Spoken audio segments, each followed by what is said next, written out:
The time right now is 10 a.m. and this is WKYT Midmorning. One person is dead after an officer-involved shooting in Bourbon County.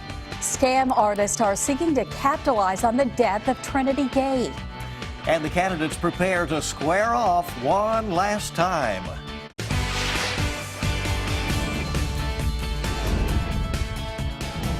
This is WKYT Midmorning.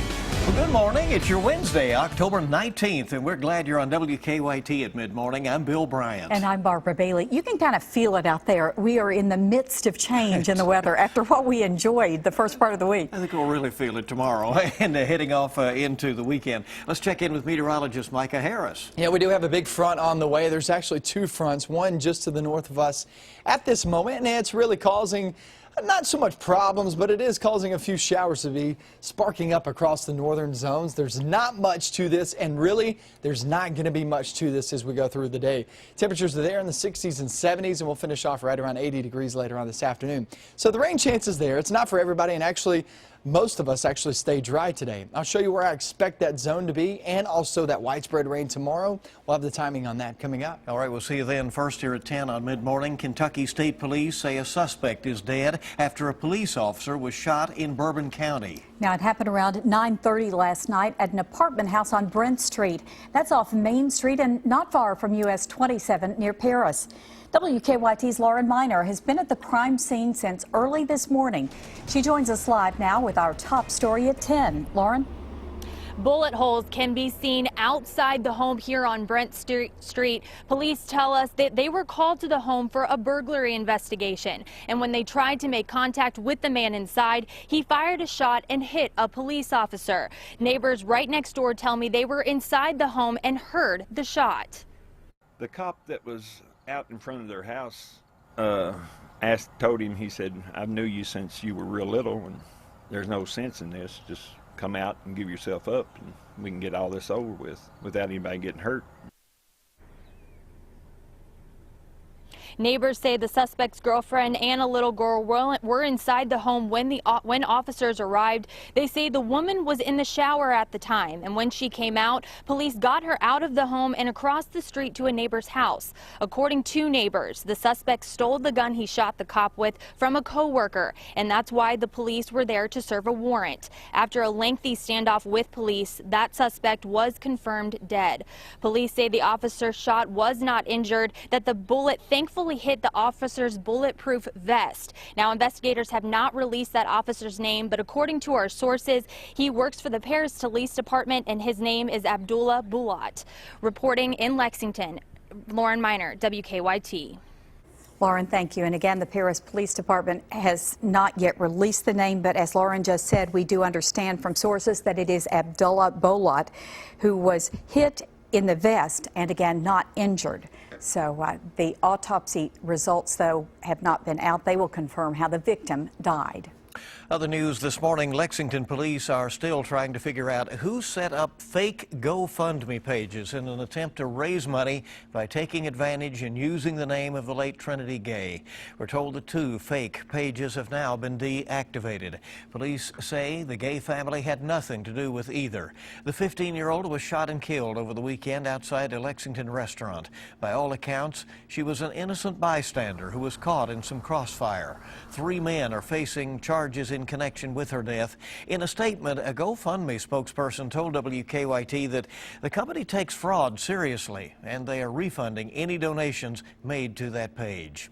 Meanwhile, funeral arrangements have now been set for Trinity. A visitation will be held Saturday morning from 9 until noon at Southland Christian Church on Harrodsburg Road. Her funeral will follow at noon. Lexington police have named a suspect in connection to two robberies at two businesses last week. Police have an arrest warrant for Orlando Wright of Yazoo City, Mississippi.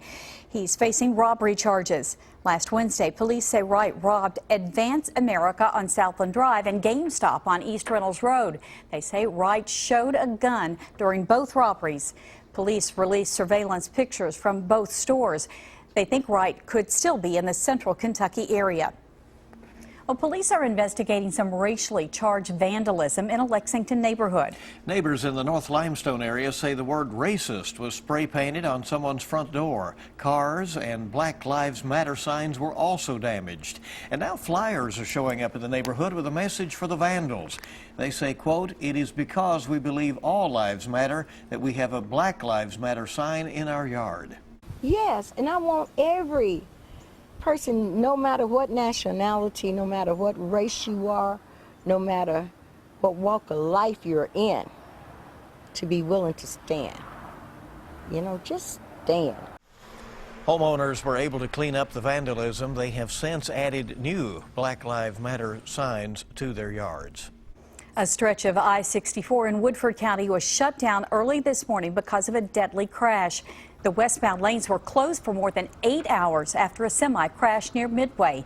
The coroner says the passenger in the semi, 37-year-old David Scott from Arizona, was killed. We understand the driver is doing okay. 2 people are dead after a crash in Lawrence County. Dispatchers say a large flatbed truck and PT Cruiser crashed about 6:30 this morning on Highway 23 and Kentucky 645.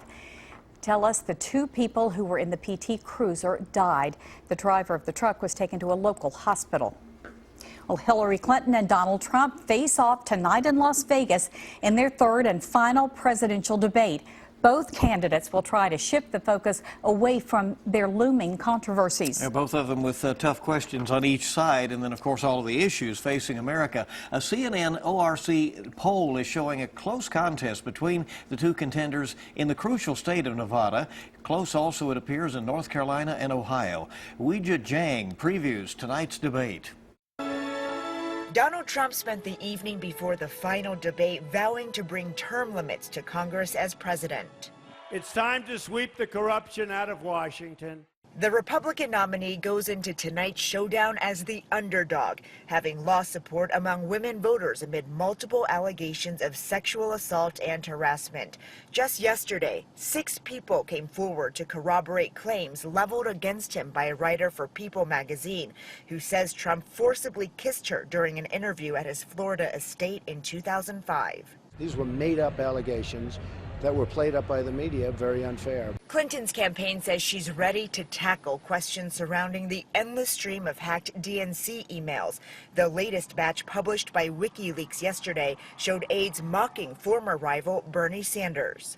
This is an effort that's led by the Russians that is designed to hurt our campaigns. The format for tonight's debate is the same as the first, with Clinton and Trump standing at different podiums as they make their final case to millions of Americans.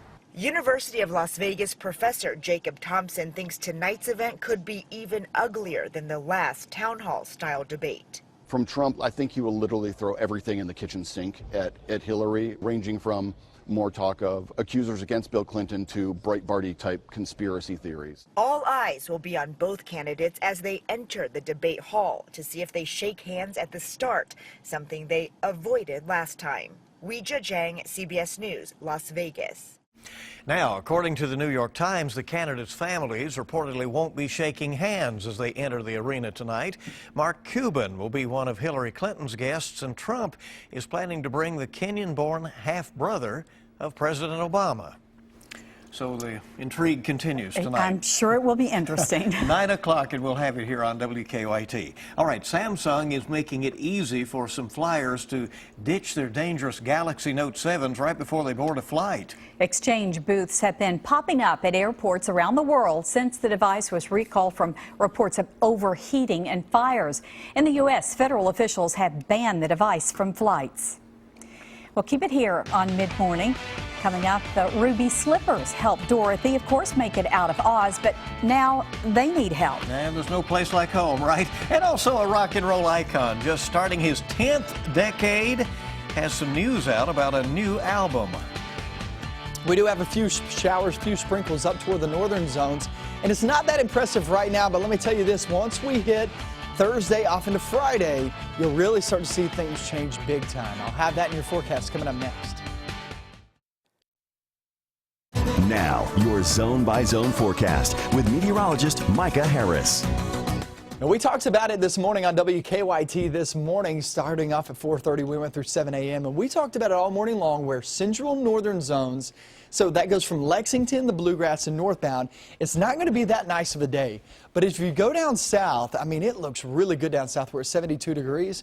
Down south will be the best area for today, because central and northern zones, we're sitting there in the 70s. We'll finish off roughly 80 degrees. But we actually have rain chances around. That's good news for a lot of us. I know a lot of us are really wanting that rain, and you'll get at least some today. It's not going to be much, and most of us actually stay dry. But here's the breakdown of that chance of rain. You go south of I-64, everybody south of I-64, there's about 50 counties south of I-64 that we cover. Most of us are going to stay dry. I only put a 10% chance of rain in there to say, hey, heads up for a sprinkle or two, and that's about it. But if you go across 64, I'd give it about a 30% chance of rain. The farther north you go, the better likelihood of actually seeing some rain. So Cincinnati, farther up towards Cincinnati that you get, that's around 60% chance of rain. It's going to be on and off. Some will see that, some will not. Remember, 60% does not mean it's going to rain. It means it's likely to rain, but that doesn't mean it's going to rain, okay? That 100% means it will rain for everybody, okay? So just keep in mind that there are chances that we'll actually stay dry in that zone too. But here's the breakdown of it. Now remember, this is through Friday. This isn't what has fallen already. This is now through Friday. Here's the breakdown. Today, not really seeing that great of a chance of rain, but tomorrow, we really pack on the rainfall totals. You're anywhere from ½ an inch to about 1.5 inches of rain.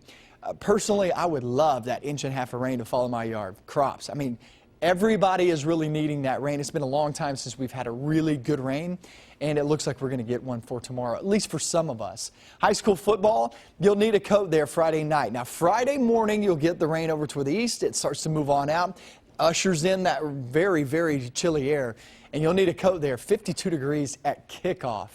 This is going to be the coldest Friday we have felt so far for Friday night football. At the end of the game, you're at 46 degrees. At least we're staying dry, but nonetheless, it will be chilly. Let's talk about your 7-day forecast and the breakdown of it. And like I said, most of this is going to be north today. Even still, not a great chance of rain. Really good chance of rain tomorrow. It's mainly afternoon and evening. You start to see the bulk of the rain move on in, guys. Friday night football, like I said, it's going to be very chilly. And so will Saturday, too, for that UK game and the EKU game. So keep in mind, you're going to have to really carry those jackets around on Friday, Saturday. Don't look over them just yet. I know they're probably screaming in your closet saying, just wear me just once.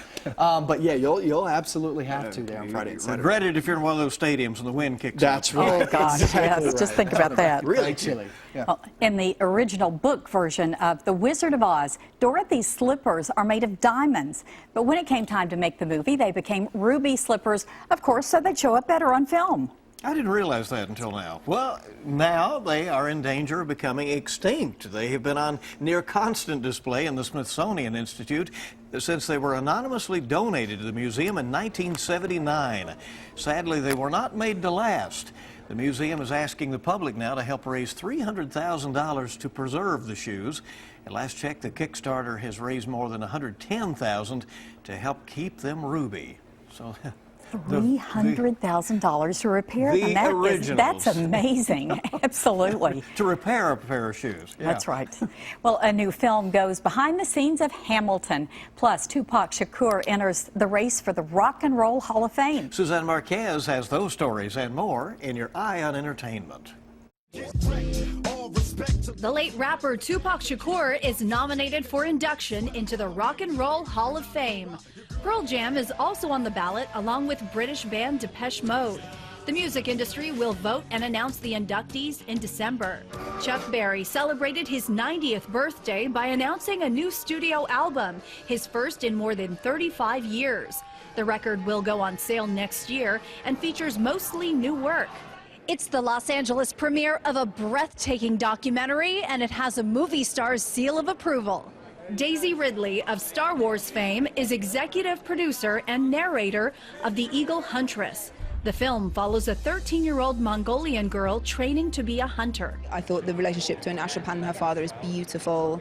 Obviously the message is gorge. And the film itself was so beautiful to look at. I called my agent and was like, oh, I want to be part of it. The Eagle Huntress opens November 2nd. And here's a look behind the scenes of the hit musical Hamilton. Right now I'm working on the second song in the show. A filmmaker spent 3 years with creator Lin-Manuel Miranda as he developed his concept into one of Broadway's most successful shows. It's this wonderful time capsule of the process and also a document of how Hamilton has resonated in the world. Hamilton's America debuts on PBS Friday. That's your Eye on Entertainment. Suzanne Marquez, CBS News, Los Angeles. All right, keep it here. Music takes center stage at the Lexington Opera House as the Lexington Brass Band opens up a new season. We'll have a preview next on WKYT. Tonight's Powerball jackpot is $136 million, and Friday's Mega Millions jackpot is $25 million. We're going to Welcome back. So good to have you on Mid-Morning on WKYT. For 24 years now, the group has brought music and entertainment to the city, and the first concert of the season is just around the corner for the Lexington Brass Band. We're joined by Vince DiMartino, music director, along with Nikki Hughes, announcer and historian, to learn more about it. Welcome. Glad to have you in today. Great to be here. I saw the historian say 24 years. A little history for you there, right? Tell us, Vince, what the Lexington Brass Band is and what it means to the area. It's a bunch of musicians from professional to amateurs, play at a very high level, brass band music. It's all brass instruments and percussion. And we play British brass band music as well as, now we have American brass bands, so there's a kind of a broader genre. And we give concerts 4 times a year, and there's a lot of teachers involved as well, and we hopefully have a lot of young people come too. Given some inspiration there. Before we hear a little bit more about the concert, Nikki, you're the band announcer and the historian. Tell us about your love of history and how that's tied in with this. Oh my goodness, I had no choice. My parents were deep into that, and I was doomed from the beginning.